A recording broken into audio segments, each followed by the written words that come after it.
Psychoanalysis and philosophy, post omnipotence. Namaste. Knowledge liberates and takes us a step closer to freedom.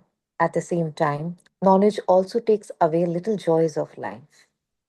It is said it is cruel to have knowledge of love. Equally true, it is about omnipotence. Once omnipotence is understood and one embarks on the journey of freedom, it also creates a crisis. This crisis has a personal, philosophical, and spiritual aspect to it.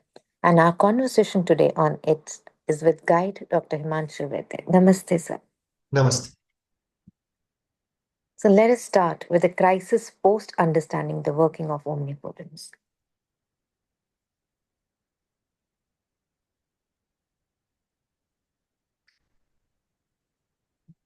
Once knowledge of omnipotence is had and one is unentangled from it, three things can happen. One is the ordinary joys of life, especially the intense ones, where omnipotence projection was involved, they go away. And this brings in a depressive position, because in Kleinian terms, the position of omnipotence is a split open position, that we are at the positive end of the split. Now, the moment you close the split, you naturally get into a depressive position, because the earlier ecstatic joys are no more and non-causal or causeless spiritual joys are still away. So the ordinary joys are going away, the spiritual joys are yet to come, and you are in between in a no man's land. And that is where the existential crisis occurs. And that leads to a very different kind of a depression, which we can call an existential depression. One undergoes this phase, and this phase occurs in the life of many great thinkers, many great mystics. Jung calls it Nikia, Freud calls it the splendid isolation. In spirituality, it is called by different names. But there is a period of in between where the ordinary joys are slowly fading away and the spiritual joys are yet to come. And in between is a no man's land of struggle.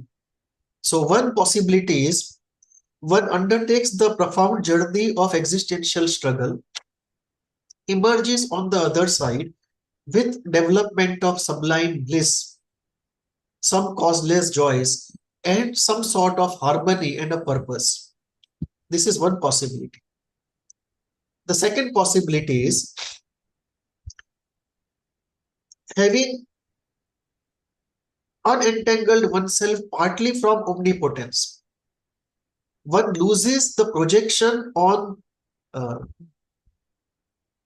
great conspicuous entities, say for example, celebrities, God, ideology, leaders. But the secret projection, when a pleasure activity is going on, that is still on. The unentanglement is not complete. So then one may not be associated with any celebrity, any leader, any ideology, any religion or God, but the projection of omnipotence, let us say, on a woman or on a man or on alcohol, that can continue. So in some sector of life, secretly this is happening, and therefore a part of earlier joy is still intact. So there is a secret practice of omnipotence unconsciously, sectorally, whereas consciously one is free from it. And there are bouts of this unconscious indulgence in omnipotence.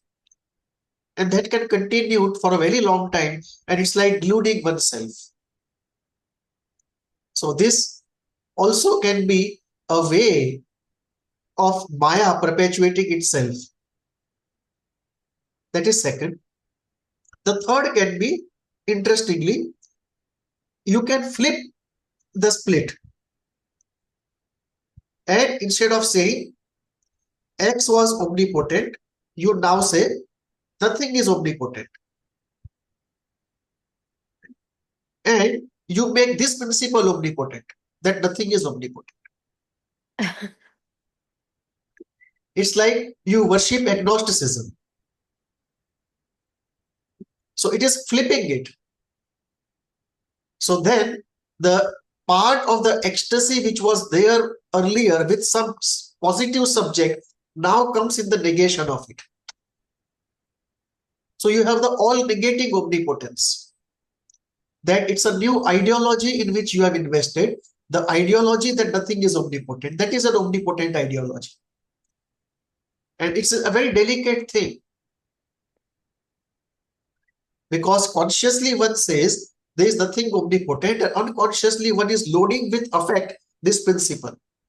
So we have to be careful in unentanglement, that consciously we are aware and unconsciously also we are away from loading that principle of no omnipotence with omnipotence. So these three, That would be the distinguished difference between a person who becomes hopeless and a person who becomes peaceful. ah, That loading and unloading version of what you're talking about, the negation of the omnipotence itself. yeah. So it would be like one is peaceful and the second is slightly angry. Frustrated and hopeless. That nothing is omnipotence and I wish it was. There can be a secret wish that I wish it was. Or one is just angry with it without hope. That I've accepted nothing is omnipotent, but I feel angry with that state of affairs. The acceptance of that no omnipotence is not without resentment in me. I am yet to deal with my resentment. Will it take the journey as similar as that of death, grief? It is a very profound mourning that on all things that we cherish most intensely, in most of the cases, we have some projection of omnipotence. So to let it go is to let go of the most cherished things we cherish. So these are some of the things which can happen as we start unentangling ourselves from the concept of omnipotence in practice, not just in theory. That's very important to say.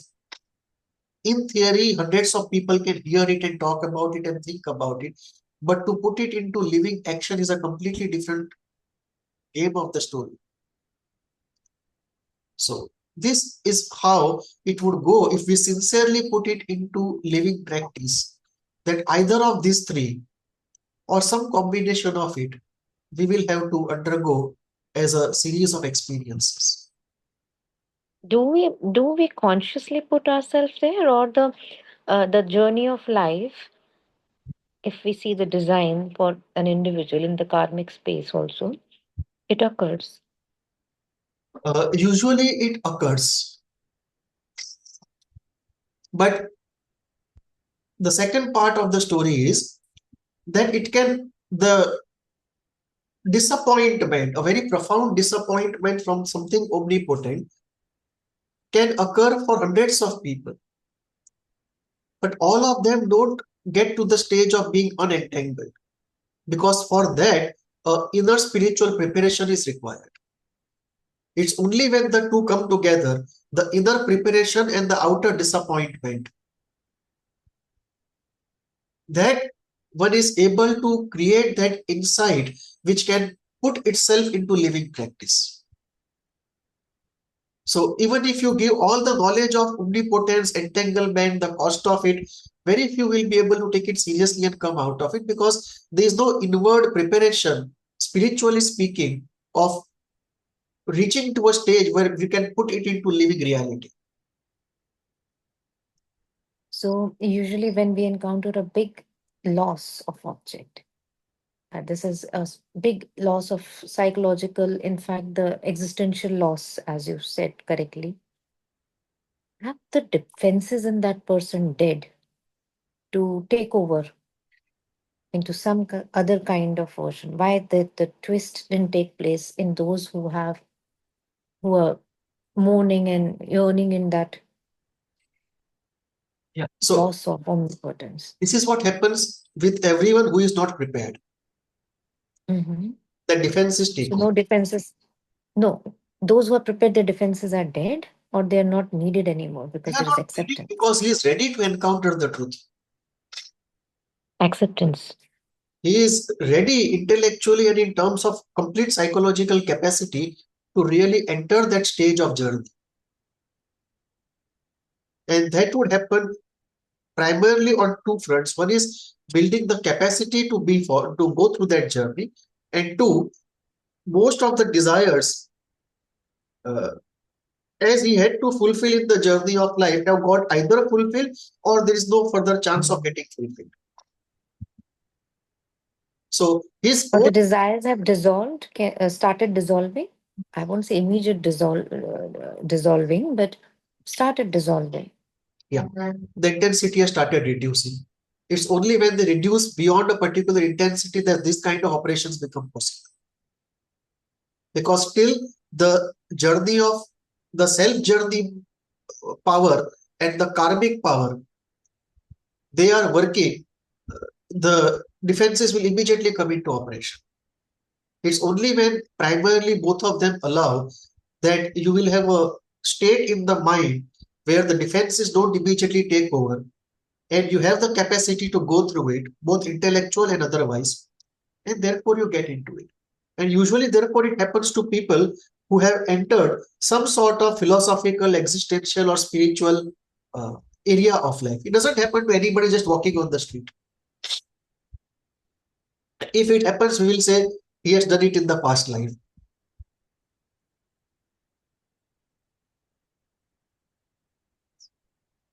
So, coming to psychoanalysis, and we see the model of mind, id, ego, superego.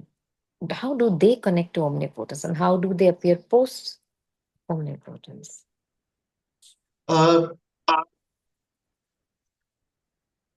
all the three are rooted in omnipotence. Let me absorb what you just said.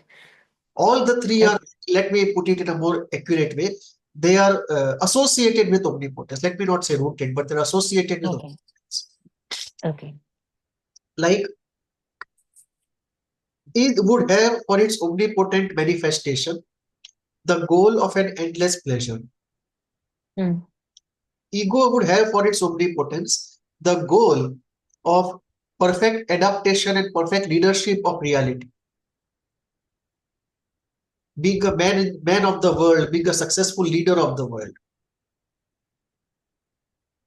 And superego would have for its goal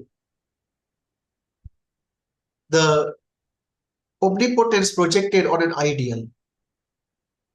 So omnipotence is associated with all the three. All the three seek their satisfaction and they involve omnipotence in that process of seeking satisfaction. So when we say desire is infinite, obviously the desire is expressing through all the three. And therefore all the three are seeking some sort of infinity in their own way. Now what happens is that when we look at a fundamental insight that we have to get into a post-omnipotence state, obviously all the three have to adjust to it.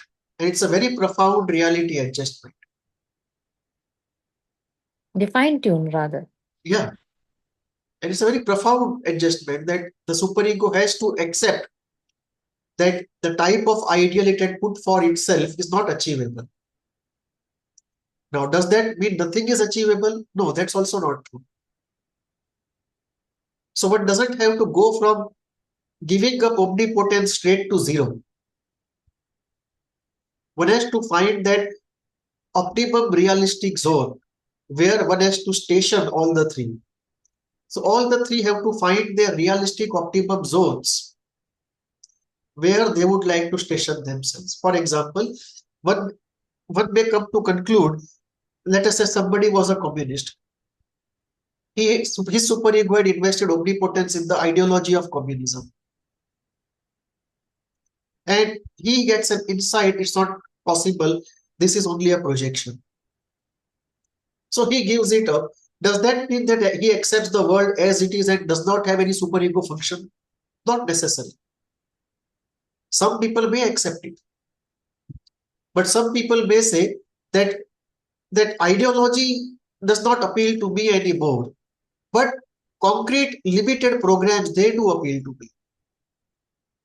So let me provide water to 10 villages.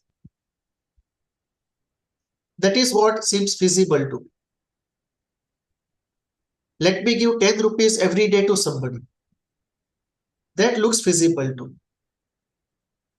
So more doable, realistic, doable at an individual or a small group level goals, they come in.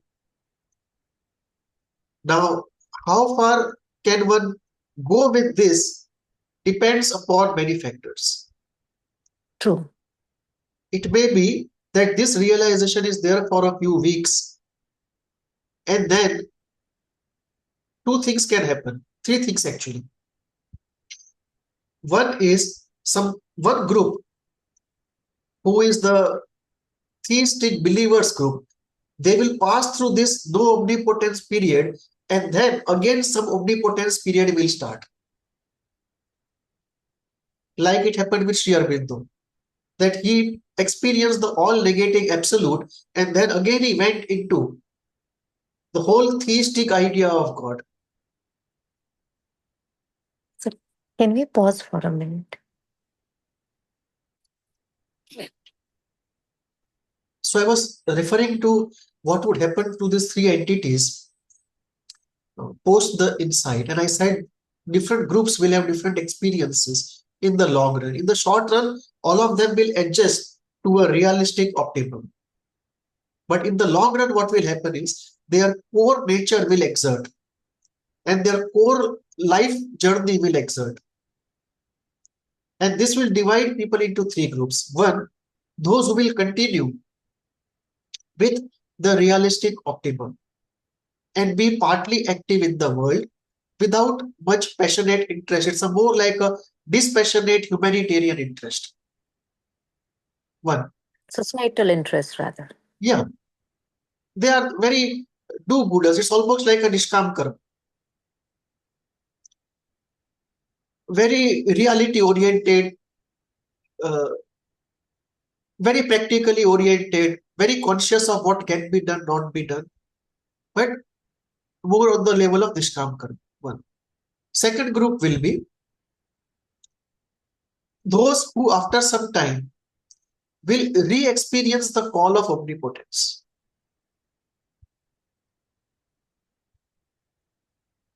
And it will not be investment of omnipotence into any ordinary objects like before, but into the original principle or God or whatever you call it. The source and destination of all. So in one sense, God makes a comeback. The second group. And this is the group which passes through the nirvanic experiences, and then the experience of the Sakar type, as we call it, they come in.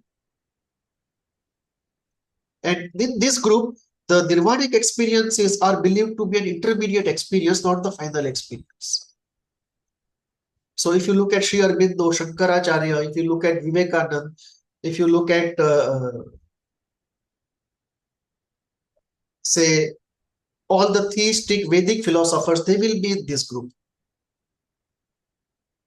And then the last group will be the group which is largely on the Buddhist, Jain, or what is called the Avadut category, who will just let go of everything and just be in the all negating absolute.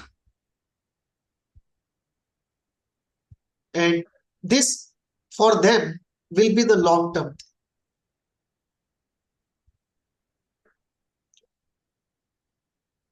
Can it be, you use the word sakar.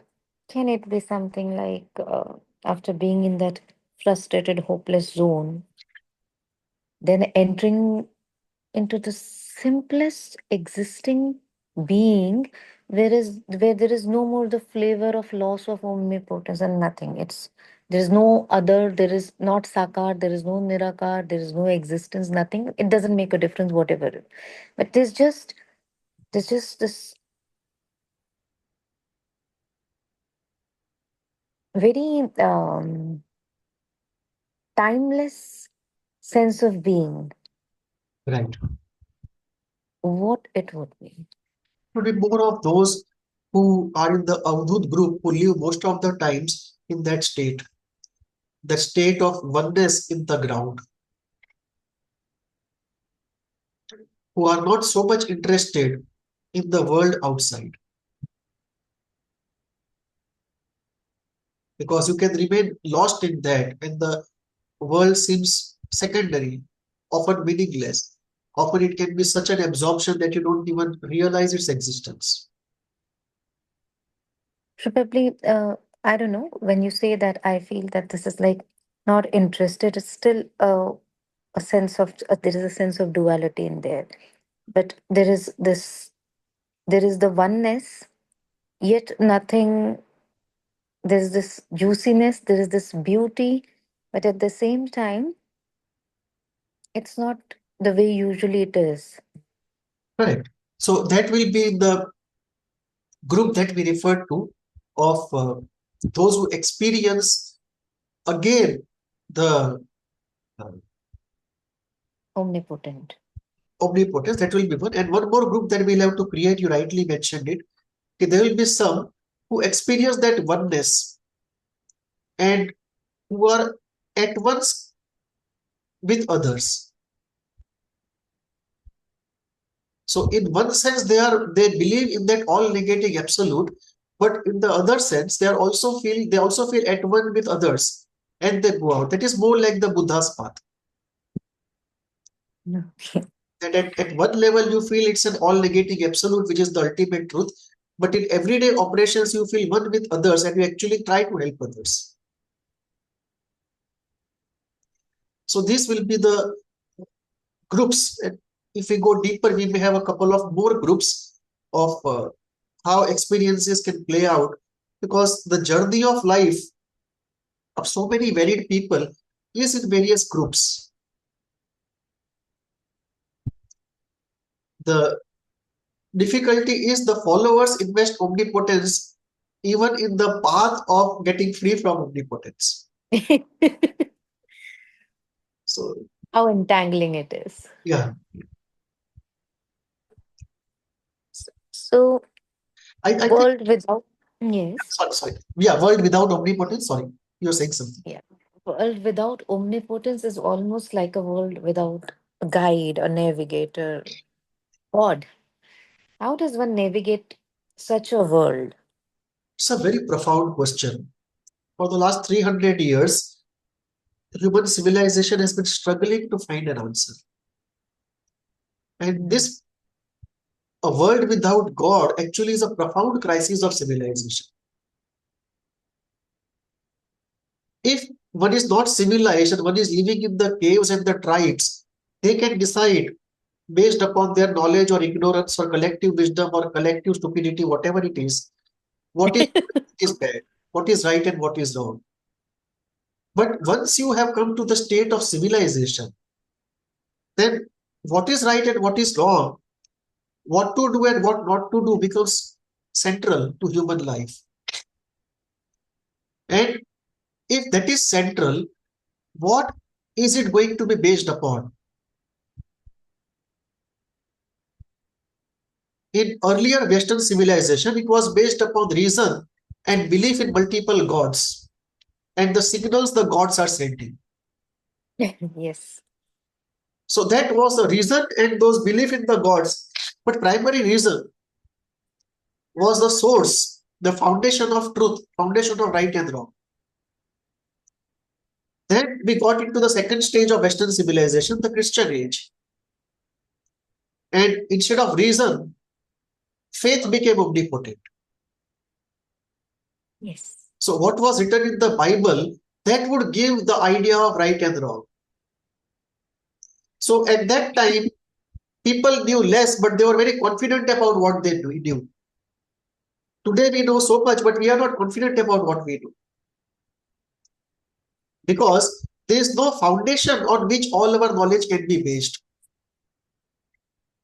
And this crisis of world without God was first experienced fully by Nietzsche. Nietzsche experienced this full profound crisis for the first time in an operational sense. That Nietzsche's idea was this, that if we look today in an operational sense, if you look at how you have passed last 24 hours, you have done whatever you did regardless of the idea of God. You never once thought, if I do this, will God approve or not approve? So we are living practically free of God in an operational everyday sense. Now, whether God exists or not in an ontological sense is a different question altogether. But we are indifferent to that question. Not that we have an answer to that question. We don't. We don't have an answer to that question, but we are indifferent to that question. And our life operationally proceeds as though we are just not concerned. And so Nietzsche said this, that God is dead and man is free. God is dead not because we know that he is not there, but in an operational sense he is dead. That we carry on with life regardless of the question whether God exists or not, does not come into the way, does not inform us.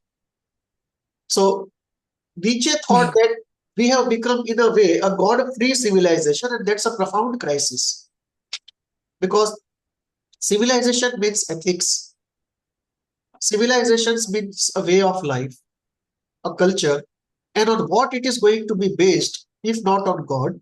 Because if it is not God, then it is you and me. And if you and me are going to come together to create a sense of what is right and what is wrong, then we can't agree. Hmm. And who is to say who is correct? It's a situation where I would say, who is to say who is to say? Hmm. So this is a profound crisis. Okay, what will be the ethical basis? What will be the goal of such human civilization? And Nietzsche experienced it full-blooded, and he knew that a completely new structure will have to be created. But it is a responsibility nobody has been able to fulfill. And we still don't have the answers for the last 300 years of the crisis that Nietzsche experienced operationally. Conceptually, before Nietzsche, Kant had dealt with the question in a different way. He dealt with it to say that these ideas of God and morality, they are not strictly knowable. You can believe in them, but there is no way of proving something right or wrong given the type of apparatus we have for thinking. That the apparatus for thinking that we have, for that, these matters are unintelligible. We can have our faith positions, but there cannot be a knowledge position. So the believer and the non-believer are at the same level. There is no way something can be proved to be right and something can be proved to be wrong, because one can always find some argument in some context where this is not so and this is so. You just said that it's based in faith, not in. Can you repeat? I didn't understand that. His idea was that the discourse related to God and ethics, Mm-hmm. Morality. morality, and specifically God and soul, was not Mm. intelligible in normal sense. Mm.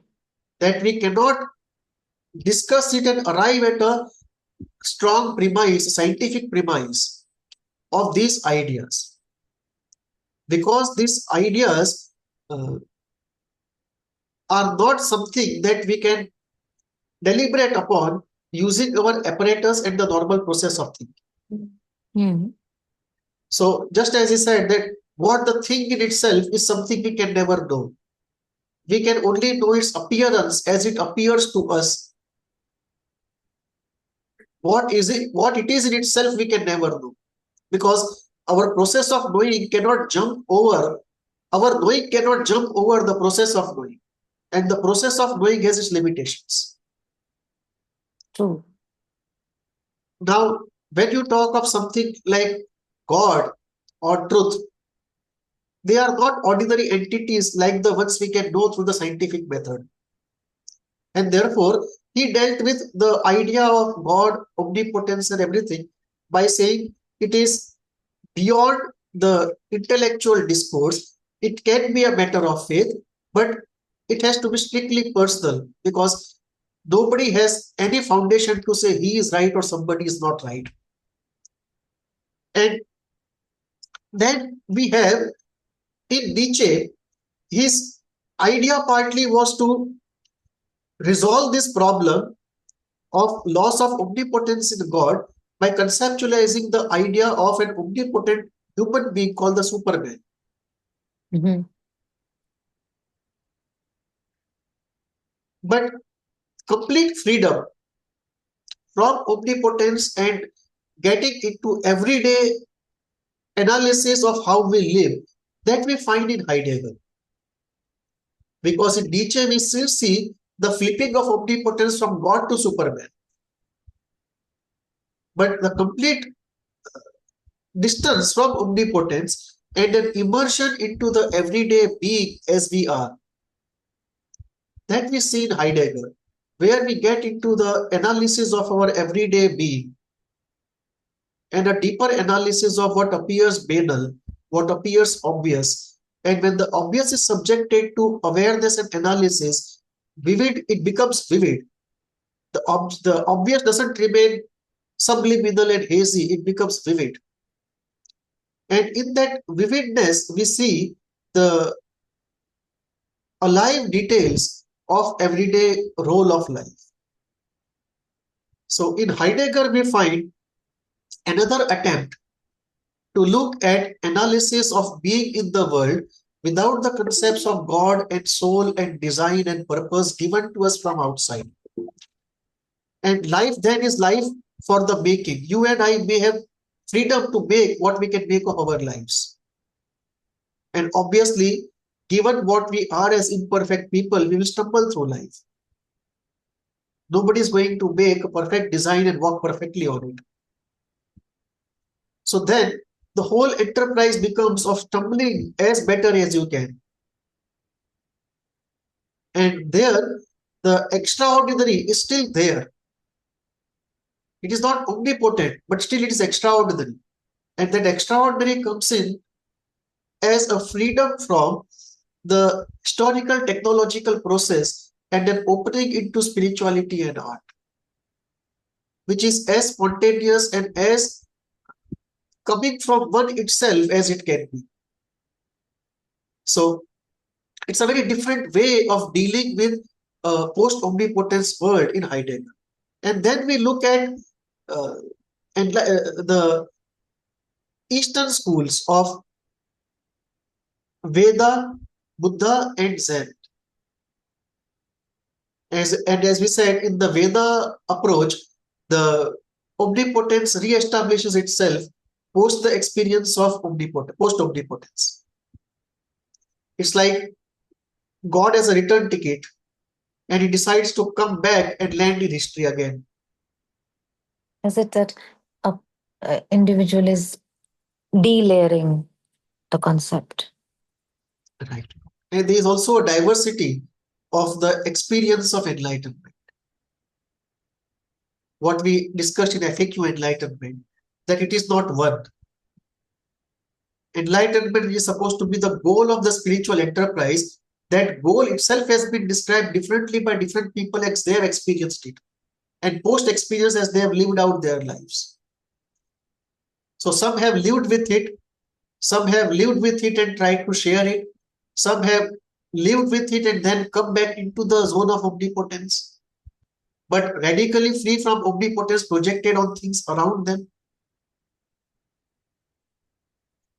Uh, so there we have a different way of dealing with the post-enlightenment part. But what is interesting is the